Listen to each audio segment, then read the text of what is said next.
ಕನ್ಯಾ ರಾಶಿಯವರಿಗೆ ಫಲಾಫಲಗಳನ್ನು ಹೇಗಿದ್ದಾವೆ ಅಂತ ತಿಳ್ಕೊಳ್ಳೋಣ ಬನ್ನಿ. ಮೊದಲಿಗೆ ಗ್ರಹ ಸಂಚಾರ. ಬುಧ ಮತ್ತು ಗುರು ಸಿಂಹ ಮತ್ತು ಕನ್ಯಾ ರಾಶಿಯಲ್ಲಿ ಸಂಚಾರವಿದೆ. ಹಾಗೆ ಗುರು ಮಿಥುನ ರಾಶಿ ಮತ್ತು ವೃಷಭ ರಾಶಿಯಲ್ಲಿ ಪ್ರಭಾವವನ್ನು ಬೀರ್ತಾರೆ. ಶ್ರಾವಣ ಮಾಸದಲ್ಲಿ ನಿಮಗೆ ಪಿತ್ರಾರ್ಜಿತವಾಗಿ ಯಾವುದೋ ಕೋರ್ಟು ಕೇಸ್ ಹಾಕ್ಕೊಂಡಿರ್ತೀರಿ, ಅದು ನಿಮಗೆ ಲಾಭವನ್ನಾಗಿ ಕನ್ಯಾ ರಾಶಿಯವರಿಗೆ ಲಾಭವಾಗುತ್ತೆ. ಉದ್ಯೋಗದಲ್ಲಿ ಅತ್ಯಂತ ಹೊಸ ಅವಕಾಶಗಳು ನಿಮಗೆ ಸಿಗುತ್ತೆ. ನೀವು ಮಾಡ್ತಾ ವೃತ್ತಿ ಹೊಸ ಅವಕಾಶಗಳು ಸಿಗುತ್ತೆ, ಹೊಸ ಕೆಲಸಗಳು ಸಿಕ್ಕುತ್ತೆ. ಯಾರು ನಿರುದ್ಯೋಗಿಗಳಾಗಿರ್ತೀರೋ ಸ್ವಲ್ಪ ಪ್ರಯತ್ನ ಮಾಡಿಬಿಡಿ.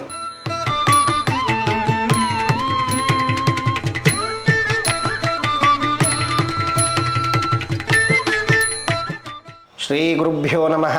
ಗುರುಬ್ರಹ್ಮ ಗುರುವಿಷ್ಣು ಗುರುದೇವೋ ಮಹೇಶ್ವರ. ಗುರು ಸಾಕ್ಷಾತ್ ಪರಬ್ರಹ್ಮ ತಸ್ಮೈ ಶ್ರೀ ಗುರುವೇ ನಮಃ. ಉಗ್ರಂ ವೀರಂ ಮಹಾವಿಷ್ಣುಂ ಝಲಂತಂ ಸರ್ವಥೋಮುಖಂ ನೃಸಿಂಹಭೀಷಣಂ ಭದ್ರಂ ಮೃತ್ಯೋ ನಮಾಮ್ಯಹಂ. ಸಮಸ್ತ ವೀಕ್ಷಕರಿಗೆ ನೃಕೇಸರಿ ಅಸ್ಟ್ರೋಯಿಂದ ಸ್ವಾಗತವನ್ನು ಕೋರುತ್ತಾ, ಆರಾಧ್ಯ ದೈವವಾಗಿರತಕ್ಕಂಥ ಲಕ್ಷ್ಮೀ ನರಸಿಂಹದೇವರು ನಿಮಗೆಲ್ಲರಿಗೂ ಒಳ್ಳೆಯದನ್ನು ಮಾಡುತ್ತಾ, ಈ ಶ್ರಾವಣ ಲಗ್ನದ ಶ್ರಾವಣ ಮಾಸದ ಆಗಸ್ಟ್ ತಿಂಗಳ ಕನ್ಯಾ ರಾಶಿಯವರಿಗೆ ಫಲಾಫಲಗಳನ್ನು ಹೇಗಿದ್ದಾವೆ ಅಂತ ತಿಳ್ಕೊಳ್ಳೋಣ ಬನ್ನಿ. ಮೊದಲಿಗೆ ಗ್ರಹ ಸಂಚಾರ.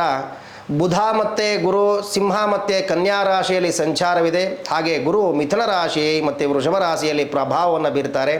ಶನಿ ಮೀನರಾಶಿಯಲ್ಲಿದ್ದು ಕುಂಭರಾಶಿಯವರಿಗೆ ಪ್ರಭಾವವನ್ನು ಬೀರ್ತಾ ಇದ್ದಾರೆ ಈ ಆಗಸ್ಟ್ ತಿಂಗಳು. ಹಾಗಿದ್ದರೆ ಈ ಫಲಾಫಲಗಳಿಂದ ನಿಮ್ಮ ಕನ್ಯಾ ರಾಶಿಗೆ ಏನು ಫಲ ಇದೆ ತಿಳ್ಕೊಳ್ಳೋಣ ಬನ್ನಿ. ಈ ತಿಂಗಳು ನೀವು ಲಾಟ್ರಿ ಹೊಡಿತೀರಿ ಕನ್ಯಾ ರಾಶಿಯವರು. ಏನು ಲಾಟ್ರಿ? ಸ್ವಲ್ಪ ದುಡ್ಡನ್ನು ಉಳಿಸ್ಬಿಡಿ. ಹಣಕಾಸು ಸ್ಥಿತಿ ಅತ್ಯಂತ ಉತ್ತಮವಾಗಿರುತ್ತೆ ನಿಮಗೆ ಕನ್ಯಾ ರಾಶಿಯವರಿಗೆ. ಇದೇ ದುಡ್ಡು ಬಂತು ಅಂತ ಹೋಗಿ ಖರ್ಚು ಮಾಡಿಕೊಂಡ್ರೆ ಕಷ್ಟ ತಗಲಾಕೊಂತೀರಿ. ಸ್ವಲ್ಪ ಉಳಿತಾಯದ ಕಡೆ ನೀವು ಗಮನವನ್ನು ಹರಿಸಬೇಕಾಗುತ್ತೆ ಕನ್ಯಾ ರಾಶಿಯವರು. ದುಡ್ಡನ್ನು ಉಳಿತಾಯ ಬಂದಪ್ಪ, ನನಗೆ ಯಾವುದೋ ಪಿತ್ರಾರ್ಜಿತ ಆಸ್ತಿಗಳು ಬರ್ತವೆ ಶ್ರಾವಣ ಮಾಸದಲ್ಲಿ. ನಿಮಗೆ ಪಿತ್ರಾರ್ಜಿತವಾಗಿ ಯಾವುದೋ ಕೋರ್ಟು ಕೇಸ್ ಹಾಕ್ಕೊಂಡಿರ್ತೀರಿ, ಅದು ನಿಮಗೆ ಲಾಭವನ್ನಾಗಿ ಕನ್ಯಾ ರಾಶಿಯವರಿಗೆ ಲಾಭವಾಗುತ್ತೆ. ಲಾಭ ಆಗುತ್ತೆ ಅಂದ ತಕ್ಷಣ ನಾವು ಖರ್ಚು ಮಾಡೋಕ್ಕೆ ನೂರಾರು ದಾರಿ ಹುಡುಕ್ಬಿಡ್ತೀವಿ. ದುಡ್ಡು ಬಂದರೆ ಖರ್ಚು ಮಾಡೋಕ್ಕೆ ನೀವು ಕನ್ಯಾ ರಾಶಿಯವರೇ ಹಾಗೆ. ದುಡ್ಡಿದೆ ಅಂದರೆ ಖರ್ಚು ಮಾಡೋಕ್ಕೆ ರೆಡಿ ಆಗಿಬಿಟ್ಟಿರ್ತೀರಿ. ಆದರೆ ಈ ತಿಂಗಳು ನೀವು ಸ್ವಲ್ಪ ಉಳಿತಾಯದ ಕಡೆ ಗಮನ ಹರಿಸಿ, ಅದರಿಂದ ನಿಮಗೆ ಅತ್ಯಂತ ಯಶಸ್ಸು ಸಿಗುತ್ತೆ. ದುಡ್ಡು ಬಂದ ತಕ್ಷಣ ಖರ್ಚು ಮಾಡಬೇಡಿ, ಉಳಿತಾಯ ಮಾಡಿ. ಹಾಗೆ ಉದ್ಯೋಗದಲ್ಲಿ ಅತ್ಯಂತ ಹೊಸ ಅವಕಾಶಗಳು ನಿಮಗೆ ಸಿಗುತ್ತೆ. ನೀವು ಮಾಡ್ತಾ ವೃತ್ತಿ ಹೊಸ ಅವಕಾಶಗಳು ಸಿಗುತ್ತೆ, ಹೊಸ ಕೆಲಸಗಳು ಸಿಕ್ಕುತ್ತೆ. ಯಾರು ನಿರುದ್ಯೋಗಿಗಳಾಗಿರ್ತೀರೋ ಸ್ವಲ್ಪ ಪ್ರಯತ್ನ ಮಾಡಿಬಿಡಿ. ನಿಮ್ಮ ಈ ಶ್ರಾವಣದ ಲಗ್ನದ ಪ್ರಭಾವದಿಂದ ನಿಮಗೆ ವಿಶೇಷವಾದ ಕೆಲಸಗಳು ಕೂಡ ನಿಮಗೆ ಸಿಕ್ಕುತ್ತೆ, ಯಾರು ನಿರುದ್ಯೋಗಿಗಳಿದ್ದಾರೋ ಅವರಿಗೆಲ್ಲ. ಮತ್ತು ಆರೋಗ್ಯದ ಕಡೆ ಸ್ವಲ್ಪ ನೀವು ಎಚ್ಚರಿಕೆ ವಹಿಸಬೇಕು. ಕನ್ಯಾ ರಾಶಿಯವರು ಆರೋಗ್ಯದ ನೀವು ಸ್ಪೀಡ್ ಜಾಸ್ತಿ ಈ ಆಗಸ್ಟ್ ತಿಂಗಳಲ್ಲಿ. ಕನ್ಯಾ ರಾಶಿಯವರು ತುಂಬ ಪ್ರಭಾವವಾಗಿ ಓಡ್ತಾ ಇರ್ತೀರಿ. ಆ ಓಟದಲ್ಲಿ ನಿಮ್ಮ ಆರೋಗ್ಯದ ಬಗ್ಗೆ ಸ್ವಲ್ಪ ಗಮನ ಹರಿಸಬೇಕಾಗಿರ್ತಕ್ಕಂಥದ್ದು, ಜಾಗರೂಕತೆಯಾಗಿರಿ. ಯಾಕೆಂದರೆ ವಿಶೇಷವಾಗಿ ಆಗಸ್ಟ್ನ ಮಧ್ಯಭಾಗದಿಂದ ನಿಮಗೆ ಆರೋಗ್ಯ ಸ್ವಲ್ಪ ಏರುಪೇರಾಗುವಂಥ ಸಂದರ್ಭಗಳಿದ್ದಾವೆ.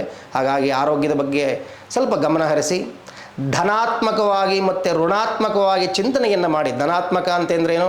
ಪಾಸಿಟಿವ್ನೆಸ್. ನಾನು ಒಳ್ಳೆಯದನ್ನೇ ಮಾಡ್ತೇನೆ, ಅಸತ್ಯವನ್ನು ನುಡಿಯಲ್ಲ. ಈ ರೀತಿಯಾಗಿ ನಿಮ್ಮ ಮನಸ್ಸಿನಲ್ಲಿ ನೀವೇ ಒಂದು ಕಾನ್ಫಿಡೆನ್ಸನ್ನು ತೊಗೊಬೇಕು ಈ ಕನ್ಯಾ ರಾಶಿಯವರು. ವಿಶೇಷವಾಗಿ ಆಗಸ್ಟ್ನ ಮಧ್ಯಭಾಗದಿಂದ ನೀವು ಈ ರೀತಿಯೆಲ್ಲ ಮಾಡಿಕೊಂಡಾಗ ನಿಮಗೆ ಇನ್ನೂ ಹೆಚ್ಚಿನವಾದಂಥ ಫಲಾಫಲಗಳನ್ನು ನಿಮಗೆ ನಿರೀಕ್ಷೆ ಮಾಡ್ತೀರಿ. ಹಾಗಿದ್ರೆ ನಿಮಗೆ ಈ ತಿಂಗಳಿನ ಪರಿಹಾರ ಏನಪ್ಪ? ಸ್ವಾಮಿಗಳು ಏನು ಪರಿಹಾರ ಅಂತ ಕೇಳಿದಾಗ, ನರಸಿಂಹದೇವರನ್ನು ಶ್ರಾವಣ ಮಾಸದಲ್ಲಿ ಶನಿವಾರ ದಿವಸ ನರಸಿಂಹದೇವರಿಗೆ ವಿಶೇಷವಾಗಿ ಪಂಚಾಮೃತ ಅಭಿಷೇಕವನ್ನು ಮಾಡಿಸ್ತಕ್ಕಂಥದ್ದು, ನಿಮ್ಮ ಹೆಸರನ್ನು ಗೋತ್ರಗಳನ್ನು ಹೇಳಿ ಪ್ರಾರ್ಥನೆಯನ್ನು ಮಾಡ್ತಕ್ಕಂಥದ್ದು. ಸುಮ್ಮನೆ ದೇವ್ರಿಗೆ ಅಭಿಷೇಕ ಮಾಡಿ ಓಡಿ ಬಂದ್ಬಿಡೋದಲ್ಲ, ದೇವಸ್ಥಾನದಲ್ಲಿ ಧ್ಯಾನವನ್ನು ಮಾಡು ಅಂತ ಹೇಳಿದೆ. ಅದಕ್ಕೆ ಧನಾತ್ಮಕವಾಗಿ ಋಣಾತ್ಮಕವಾಗಿ ಯೋಚನೆಯನ್ನು ಮಾಡಿ ಅಂತ ಹೇಳಿದ್ದೇವೆ. ಅಂದರೆ ದೇವರಲ್ಲಿ ಪ್ರಾರ್ಥನೆ ಮಾಡಿ. ನೀವು ಹಿಂದೆ ತುಂಬ ಕಷ್ಟಗಳನ್ನು ಅನುಭವಿಸಿದ್ದೀರಿ. ಈ ತಿಂಗಳು ನಿಮಗೆ ಎಲ್ಲ ಕೆಲಸ ಕಾರ್ಯಗಳು ಪ್ರಗತಿಯಾಗುತ್ತೆ, ಒಳ್ಳೆಯದಾಗುತ್ತೆ, ಶುಭವಾಗಲಿ. ನರಸಿಂಹರನ್ನು ಆರಾಧನೆ ಮಾಡಿ ಇನ್ನೂ ಹೆಚ್ಚಿನ ಪರಿಶ್ರಮ, ಹೆಚ್ಚಿನ ಲಾಭವನ್ನು ನೀವು ಈ ತಿಂಗಳು ಪಡ್ಕೊತೀರಿ. ಧನ್ಯವಾದಗಳು.